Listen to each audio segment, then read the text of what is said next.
All right. Hello, everyone. Thank you for watching Talk with Steven today. This week edition, I think this week is something, these past 2 weeks was very special topic for me, for all of the people that are watching our session regularly. The last week topic, we talked about the lockdown and its effects on employment world, the jobs and everything, how you can be a value added team, an incredible asset to your company and everything. And this week, we have someone very, very special, someone that I know personally, to talk about the lockdown's effect on business and how, as an entrepreneur, you can also make your business survive and run it in a proper way during this lockdown period. Who is better to talk about this kind of topic rather than someone who actually went through this in the past few MCOs?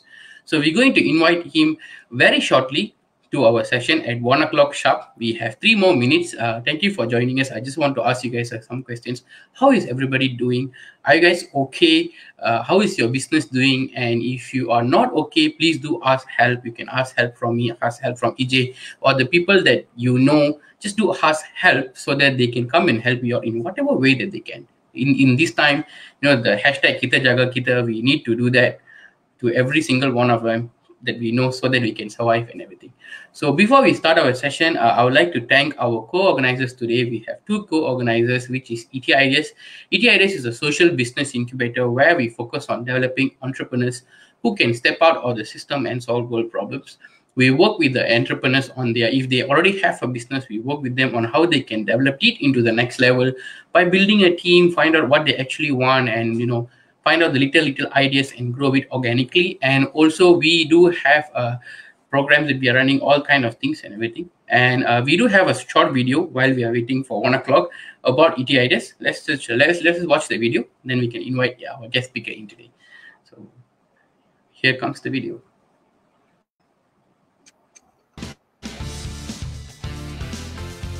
Hello everybody.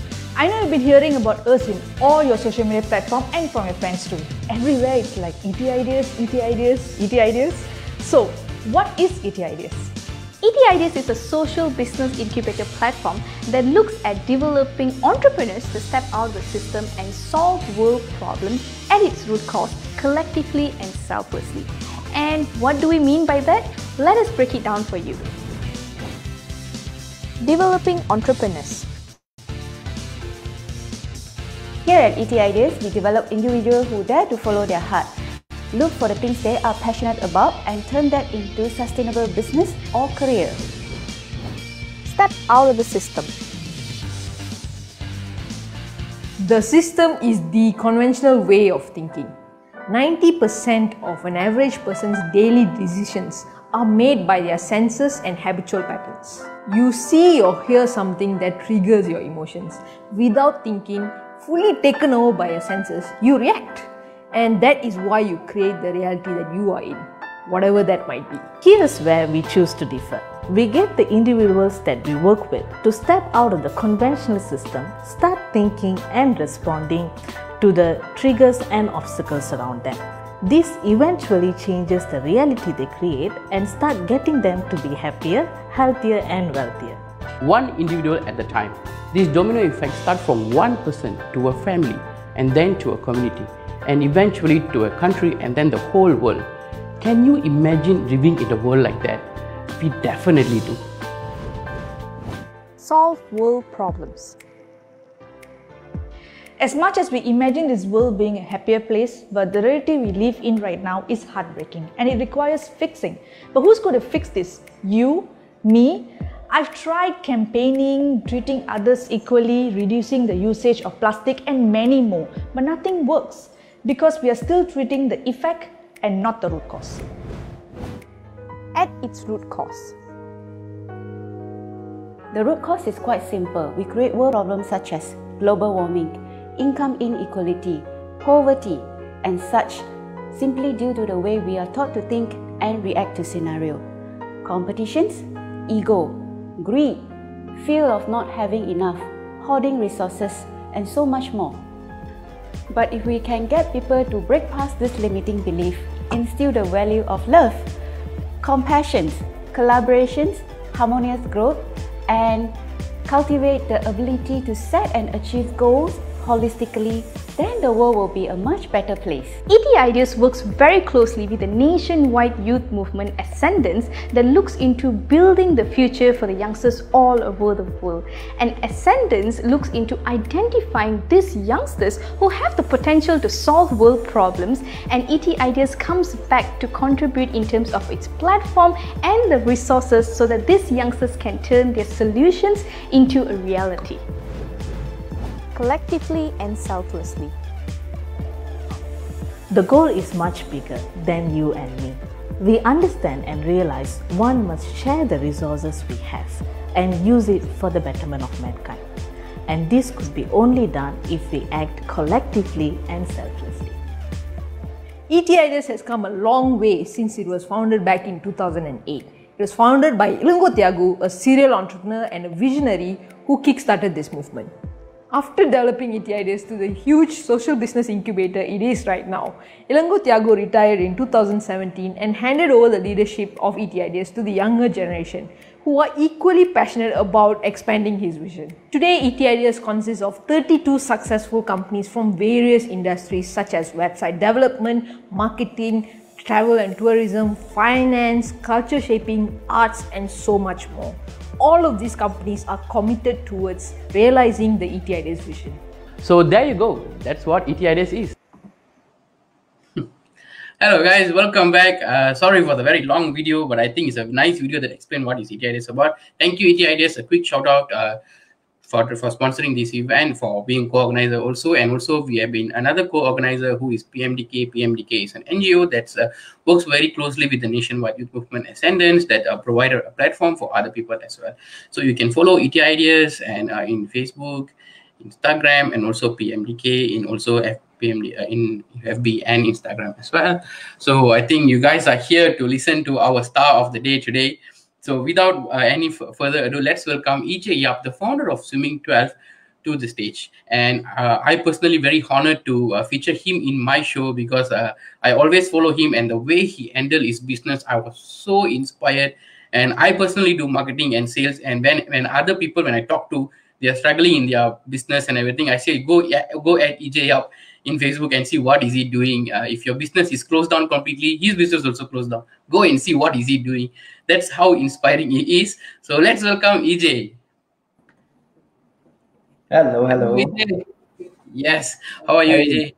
Very good. Thanks for having me, Steven. Yes, thank you for agreeing to be the guest speaker. Otherwise, I cannot have you here.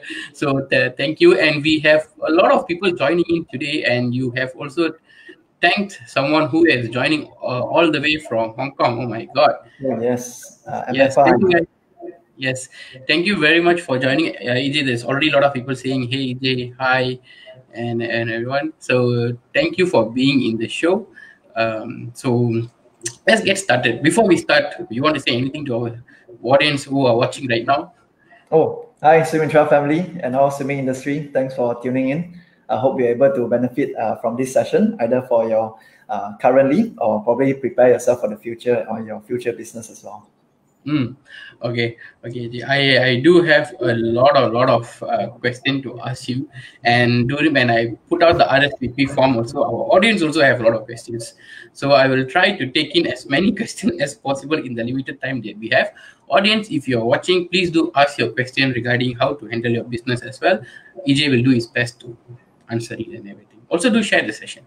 Okay, EJ, my first question that which is very true when I say this, I was really inspired by how did you handle your business and your team. I cannot say it's a team, it's a family to you, right? During this the first MCO, second MCO, no matter how many MCO or RMCO they put, you have handled them very, very well. So first of all, how did you handle the first MCO that we put? Because it was very sudden to all of us. Every one of us was a bit taken back when they extend 2 more weeks and everything. How did you handle that, EJ? For me, I think what helps was being more prepared. So what I do is I predict 3 weeks before the MCO that it's going to have a lockdown. So then when I predict the MCO also, I predict that it will be at least 2 to 3 months time. So at least that kind of get not just myself ready, but our team ready as well. We announced to our team to say that these are things that might happen very soon, and be prepared, have more savings, build skills, and from there, with more information, we are more prepared. When we are more prepared, we can make a lot of decisions that can help our future. Okay, which means you already predicted that this MCO is going to happen. It's not so sudden for you. How did you predict it, PJ? I would say study overseas trends, what's happening in Italy, what's happening in China, what's happening in Japan, Singapore. At least when we see things that are happening in advance, right? One of the things we can learn from other countries is we must be humble enough to know that our country is probably like 10 years slower than China, Japan, US. So whatever is happening in other countries, it's going to happen for us soon, whether it's technology-wise, culture-wise. So whenever something happens overseas, we want to learn from it as much as possible. So by studying the data, the actions of other governments, then it's a lot easier for us to know that what's going to happen in our country and for how long. So China was a very interesting data. From there, I even created my own tracker as well. Yes, I saw the tracker. I remember I saw the tracker. Yeah, so that tracker was weird because we are swimming school, right? We are not a data analyst or something, but I felt that it was really interesting to know how long it would last. So when we look at other countries and how long it takes for the curve to go down, so at least it's a lot easier for us to make our own business decisions. Okay, for all of us watching, tips number 1 from EJ: predict the trend, what's happening in the other country, the much more developed country and everything, so that you can in a way expect what is coming in our way. It can be both opportunities or also could be an obstacle. But if you know how to watch the trends, predict what is going to happen, whatever obstacles, you can manage it and also turn it into an obstacle to an opportunity. Before I ask a second question, EJ, happy birthday. Happy birthday to you. We already have a lot of audience telling happy birthday to you. So, thank you so much. Yeah, my birthday is a blessing with so many nice people within my friends. Thank you so much for being there for me, including you, Stephen, for having me here during my birthday. Thank you for to be the speaker during your birthday. I know birthdays are a huge deal for people, but you come here. Maybe this is your birthday gift that you are giving to all the other entrepreneurs. Yeah, so, birthday is work day. Yeah. somebody just said the amount of data EJ collects is scary. Yeah, I think I learned this from Jack Ma. Jack Ma actually says that the value of data is very important. And the thing is, when these kind of people, they say it, right? They say it before they were actually very successful and very famous. These are the people that we need to like take some hints on what they are saying, take it seriously. And sometimes those kind of things can help us make very good decisions. And you never know what you use. How will you use those data? Like for us, we collect a lot of coaches' data, how long they have taught, how many hours do they teach. That kind of help us like not just make better business decisions, but help get our coaches motivated as well. So as a coach, like you actually want to know like how many students have you graduated, how many hours have you contributed in teaching, how many like actual coaching hours, instead of just saying, oh, I've been in the business for 5 years, I've been only teaching for 10 years. So how many hours in that 10 years, that you want to know. So as many details as possible, how much a customer spends, what category do they belong to. Yeah, so data is the future. The more we can collect data, the more we can automate it, the more advanced our business will become. Wow, okay. We only the second question, but we already got the tips number 2. So note it down, guys. Please do note it down. I don't know when EJ will be free to give talks like this again. So EJ, my next question is, EJ, you have a team that that really loves you. That is how only a few companies does this, where their staff really love the boss, their leader, and everything. And I see it clearly in Swimming 12. And they are ready to do whatever you asking them or whatever you want them. They are ready to do. They're ready to just be there and do it. How did you manage these kind of things, EJ? I think first to clarify, it's not whatever I ask them to do, then they will do. I try my best to give them more insights and more direction on what they should do. I think, and in reality, I don't think everybody kind of like loves me. It's a selected few that depends on what's their experience with me. Different people have different experience with me as well. So in reality, it's not like everybody, because we cannot take care of everybody in reality, right? So, but we can only try our best. But I think what leads that to happen is, I think number 1 will be transparency. The more transparent we are, the more we show our hands, And that's really hard to do because sometimes it also shows that we are very vulnerable. Most leaders want to be like to have that perfect image, to be the best, to have no weakness. Actually, that's quite outdated. Those were the days that you dominate. But these days, I think if we are humble enough to know that we are not the best, if you're humble enough to take ourselves like a level down, that we are there to serve someone else, we can actually learn a lot more. We can actually benefit a lot more from different people's experience, different people's intellectual capabilities. Even for me, I'm not a very emotional person. I'm not a very good in human psychology and all. But like we have someone like Dashi, she's really good with understanding people. She's very good at helping people feel cared for. So then people like that, they will have so many different mix of talents that can put into the company. So I think that's very important to be as transparent as possible. So someone else also can be transparent about themselves. They will also be sharing with you, especially when it comes to the bad news. Like during war, right? The thing you want to have is you want the bad news first. Like in those days, you study history, that sometimes like a certain Japanese emperor, they are so brutal to people who give them bad news. If someone says that I lost my territory, they want them to suicide. You know? So what happens that eventually these are people who dare not report the things that they lost. So then when they cannot have the real bad news that's happening, you cannot allocate resources carefully, accurately. So I think being as transparent as possible is important. And this is also pretty interesting because like during the MCO, I did share with my team that if a certain period of time our company cannot recover, we can go bankrupt. So that's the reality, you know. So then I give as clear as a timeline as possible.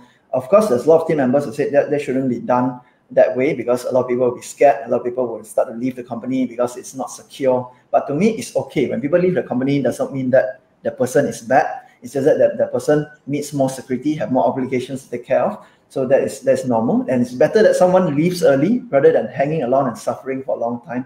So this is something that the more transparent we are, the better decisions that we can make.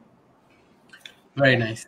Tips number 3, be transparent as possible to your team and your staffs and everything. I think that is a very true statement, EJ, because I also work in a company called Global Consultancy. It's a very nice company. And sometimes, my job is marketing and sales, and I have to make calls and talk to people and everything. And sometimes I feel very malas to do the calling and everything. So, but my mentor, the boss of the company, she also will be like, very malas to make calls today. Then I was like, oh, you also feel the same thing. Oh, okay, that's nice. So then we will come to a mutual agreement. Okay, let's make one call first. So we will try to make one call. Then we will like, oh, someone got ready. Now we can do a lot of calls. So it's in a way makes us motivate and be transparent. Be transparent and truthful. Solve a lot of problems actually. So thank you very much for sharing that. There are already people saying don't go bankrupt. Yes, that is Lee Pumin. Then he's a very interesting boss. He is the boss of Optimum Train Swimming School. So he's really innovative. He during the pandemic, very early at the time, he straightaway started his own laundry business, then selling coconut shake, then now even like a store selling soya bean. So he's really innovative, and I learned a lot from him as well. So in these days, right, a lot of our swimming schools, we try to like help each other, inspire each other, and he's someone who actually share a lot of his knowledge for us as well. This is what I liked really a lot about you, EJ, during this pandemic time, that I saw in you and the way that you handled everything during this time. Because when I remember I spoke to someone who owns an optical shop in Terengganu or something like that. So I was talking to him. He was like, my business is going to shut down. My next door is another optical shop competitors. We were talking all about these things. Then I was actually explaining to him about you. How did you collaborate with all these people, the swimming schools around you, so that you can voice out your opinion and everything? Can share about that, EJ? How this thing started, that the collaboration with all the people? I think how it started was we all have a common goal, because during MCO, all pools are closed. So as long as you're a swimming school, you're a swimming coach, one-man swimming coach, you are definitely suffering. So everyone have this common goal of how do we get our pools open. And when we want to get our pool open, right, we are not unreasonable to want to open it when the cases are very high. We want to open it when government say it's safe for the gym to open, it's safe for the badminton, for the futsal to open. Like huh? Why swimming school? Why swimming cannot open? What's the difference between a football and a swimming? Huh? And swimming is like very, very different, because swimming, you are in the water, you're swimming, you're doing it on your own. You cannot talk while you're swimming. There's no like body contact. So all of us have to find a way. And a lot of associations out there, they are also trying their best. They're writing into the governments, but it's like really slow. Like no one is there to lobby for us. So for me, I'm not some leader in some association, swimming association. I don't even have a swimming teaching cert, in fact. So I'm like a nobody in this swimming industry, you know. But very kindly, there was Joanne, Brian, they are also owners of swimming schools. Then they said, hey, EJ, you want to start a WhatsApp group and gather all the swimming coaches, swimming schools together and see whether we can open or not. And that's what we did. We just keep adding people and more coaches, adding more coaches. Then from there, the momentum start growing. Then from there, we just share some plans. Hey, these are the things, these are resources that we can do. These are the survey that we can do. So the good news is, sometimes if we don't gather people, we never know what will happen. Because especially when we are in the same industry, definitely there are some people being hurt by someone else. Especially when you're fighting, and you could be throwing prizes, you could be like swimming, you got to go for competitions, there's certain politics and all. Definitely there's a lot of challenging moments. But when you can put those things aside, like imagine those days like war. If you don't put your differences aside, more people will die. Your people will die, the other people will die. Everybody will die together just because you want to see like who owns bigger territories. So that doesn't make sense. So end of the day, when we gather everyone together, then we keep adding value. What you will see is when you keep giving value, when you keep giving first, at first people will be skeptical. People will say, what this guy wants. This guy sure want to sell me something. But if you keep giving, then eventually people, hey, really, this guy like really don't really want anything from me. He's just helping me. 2 times, 3 times, 4 times. Eventually someone say, oh, this guy helped me so much. I think I just want to help a bit. So they give a little bit, maybe just helping you comment a little bit, maybe just liking your post, maybe just sharing. Then from there, they start participating more and more. Whatever campaigns that you're doing, they start participating. Then from there, it becomes a movement. So I think how it must start is first gathering people, putting our differences aside, whatever things that we're unhappy about, think about a common goal first. All of us need to grow. And it's very possible to grow. Some people think that you shouldn't work with competitors or don't know how, very difficult. I think one of the things is we have to put our mindset in a way that we think about bubble milk tea stores. You see, bubble milk tea, before they come in, right, we were always drinking Milo, Ribena, right? Then some teh ice, some coffee here and there. But I see when bubble milk tea stores came in, right, everyone is like thinking, wow, I like this bubble milk tea, but have you tried that? Have you tried this bubble milk tea? So people's mindsets are to shift, which bubble milk tea should I try? You see, so the market, all the money from pocket, a lot of money from pocket goes from other brands to bubble milk tea stores. So suddenly the whole industry becomes really loud, a lot of money keeps going to that industry, and everybody can profit together. So that's the way that we should see each other. Like, it's better to have more bubble milk tea stores and people keep thinking which bubble milk tea to go rather than thinking about some other things. So just like swimming, right? A lot of people think that other swimming schools are competitors. Actually not. You think about it, parents, they only got limited money. They want to send for swimming, or send for chess, send for badminton, send for wushu, send for maths class. There's only limited money for so much time, you know? So when you think about it, when we collaborate, right, there's unlimited amount of customers. There's more customers than we actually can serve. And that is especially true for swimming industry, because swimming is not something like a restaurant where you can just pop up. You can just pop up anywhere you want to. You know, swimming school, you need sufficient space. You need a lot of water. You need a lot of safety precautions, a lot of lifeguards and all. So it's not easy business to start. So end of the day, swimming, I think, is very easy to collaborate. But other industry, it's also possible. We just have to put our differences aside and first have that abundance mindset, which means that there's more business that is for any of us to handle. And when we collaborate, right, it's like if one person can get 2 customers, the other person also can get 2. Imagine if 2 persons collaborate, you can get 6 for 2 persons. So each person gets 3. So that can happen if we collaborate more and more often. Okay, so sorry, I was literally mind blown by your answer and your thing about your swimming schools. Other swimming schools is not your competitors. The one that if you really think about it, the other people are also the sports industries. All these things are your competitors. Really, look clearly and objectively and everything, which was very interesting. When you say that, I was like, whoa, okay, now I'm starting to think which industries, the other things out there that's our competitor and everything. I think from this question, one few things EJ said, which is very interesting that I want to highlight before I ask the next question. Collaboration over everything. Collaborate with the people around you, so that your business and other people's business will grow together. Put your differences aside and collaborate with each other, and also give first. That is the most important thing that EJ highlighted today. Somebody also said, William also said, giving values is priceless, is what retain the right people in the company. That's the secret. Totally agree. William the legend, legendary infant. Oh, okay. That's nice. Just a little insight, right? Beer's competitor for me, beer's competitor can be cyber cafes. Weird, right? Oh. How does that work? Me and my team, we used to go clubbing a lot. We go to pubs, we drink, entertain ourselves. But that was so expensive. Then eventually we think, what other ways that we can entertain ourselves and not cost a bomb? Then we decided to go for cyber cafe, because there's like 2 ringgit an hour. I spent a lot of money in cyber cafes, yes. So then we switched from drinking to cyber cafe. Then like 10 of us start doing that. So imagine how much money did the beer actually lost. The beer industry actually lost, right? So actually, in fact, sometimes the competition is way more than just who we think we are, who we think it is. Wow. Okay. Okay. And one thing that I also wanted to ask you, EJ, is when the swimming pool is closed, you cannot do anything, you cannot do teaching. One thing that I realized is you and your team never stopped. You guys constantly find some different things to do, which was very curious for me, that I even participated in one of the activities. Like, I think you, the first MCO, you guys did something like an online treasure hunt.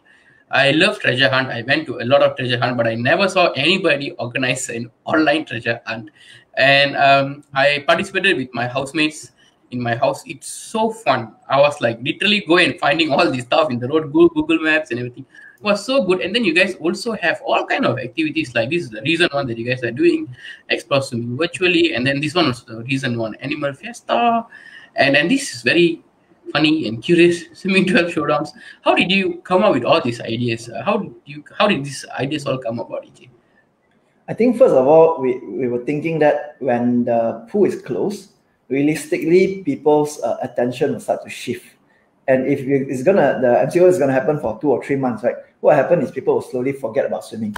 There's so many other interesting things out there, like video games. Even for me, I play so much video games during the MCO as well. We can see the setting in the background, the computer setting. So there's like so many interesting things for kids nowadays. So if we don't do something, people will slowly forget swimming. That's a reality. It's just like food. I love to eat food so much, right? Then there's so many choices. But the ones who are constantly being active out there, constantly seducing me with their sushi, seducing me with their cheese flake rice things. So I'm like, oh, these are things that I constantly miss it. So even if I don't use it though often, I keep thinking about them. I miss them. So these are things that making money is one thing during the MCO, but getting your customers to remember you, getting like new customers to even know that you exist, and now is a really perfect time.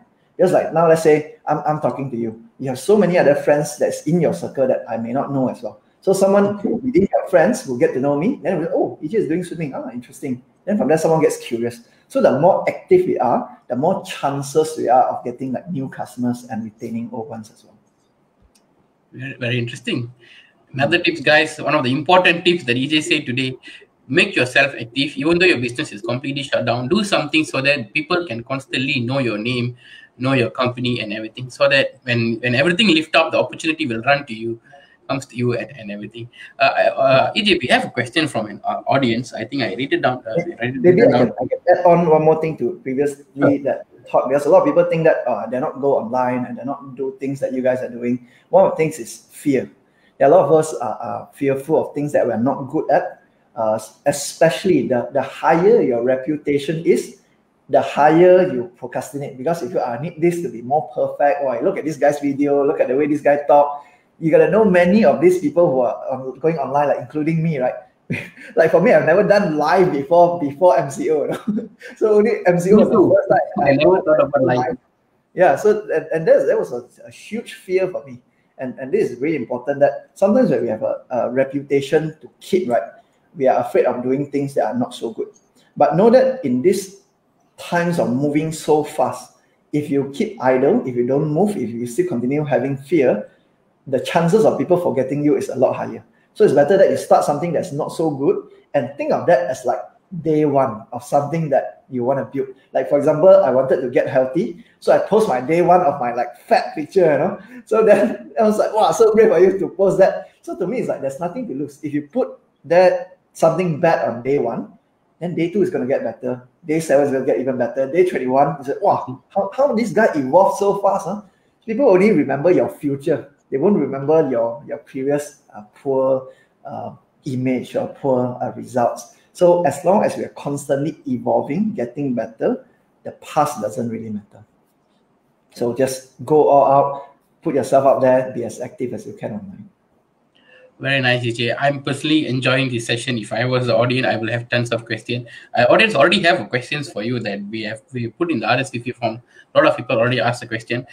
Maybe we can do like a quick rapid fire so that you can answer their questions and everything. One person asked, what are the motivation quotes that you found very useful in your life and business?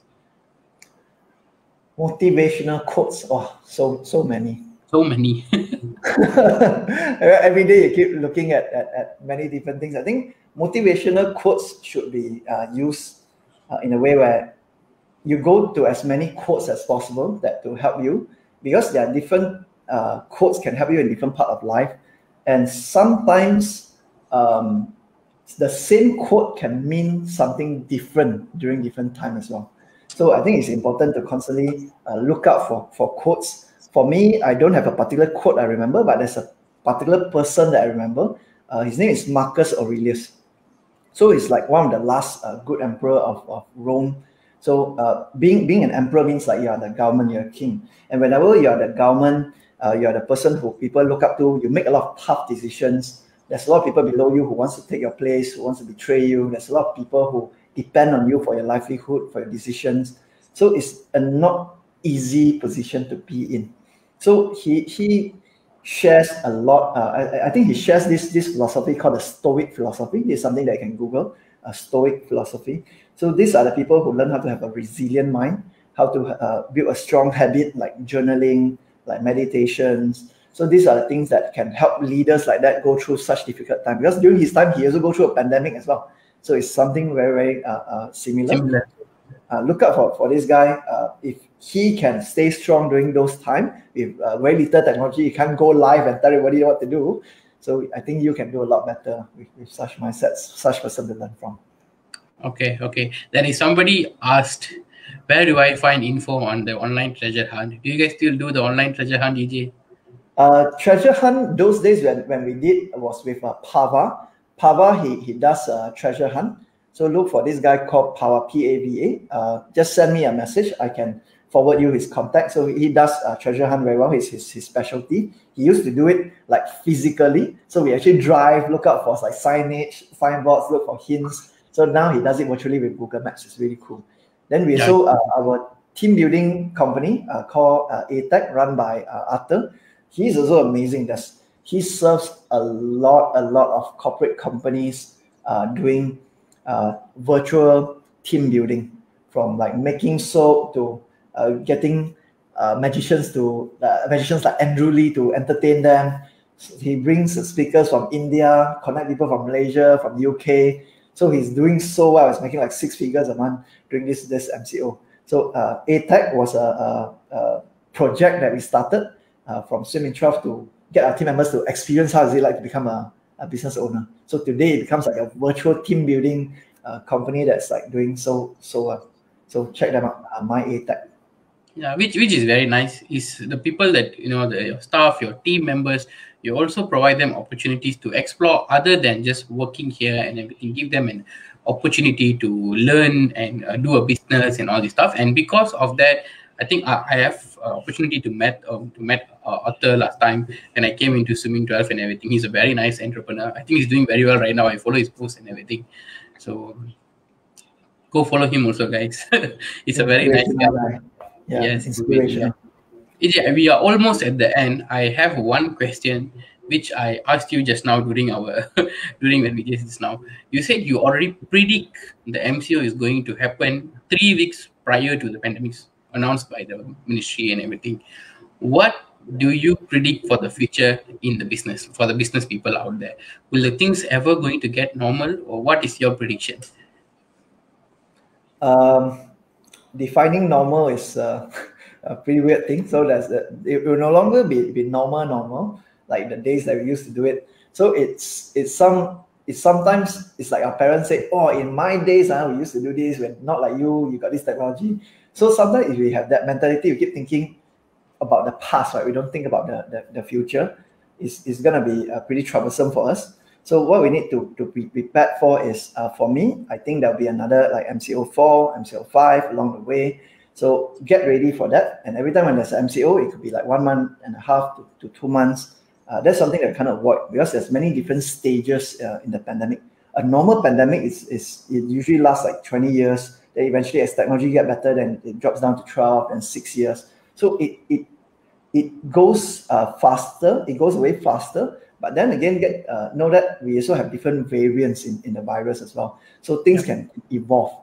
And like it or not, eventually we will need to open the border. So even like majority of the people already got vaccinated. When we open the border, there's new variants that will come in, then the whole new problem will come in again. So get ready to open, close, like what we're experiencing now. At least you don't get caught off guard. So if you can predict that in future, that you will open, close, what will you be doing now? Yeah, so this is something that we need to be prepared for. And if we need to change, we change. If we can stick to what we are doing, do it a lot better, do it a lot more advanced, explore as many technologies as possible that's available online. The beauty is almost everything is available online. How to automate your business, how to design faster, a lot of things you can do it. And even like freelancers out there, there's so many freelancers who lost their job previously, that they start going to like gig economy, so they can do a lot of things for you that's a lot cheaper that usually like you cannot afford. So one of the personal page that I like to go to is like fiverr.com, Fiverr. So these are places that can look for a lot of freelancers to help you do your design, marketing, learn things. So look up for as many people as possible that can help you, not just bounded in Malaysia, but people from overseas as well. Very nice, very nice. Thank you very much, EJ. I think we have one more question from our audience, but I think you have already answered this question while you are talking. They asked about what is the advice that you will give to the entrepreneurs out there from your mistakes. Whatever I think EJ is telling right now is the thing that he learns while doing businesses and all these times and everything. A quick summary of what EJ said is be prepared and get ready.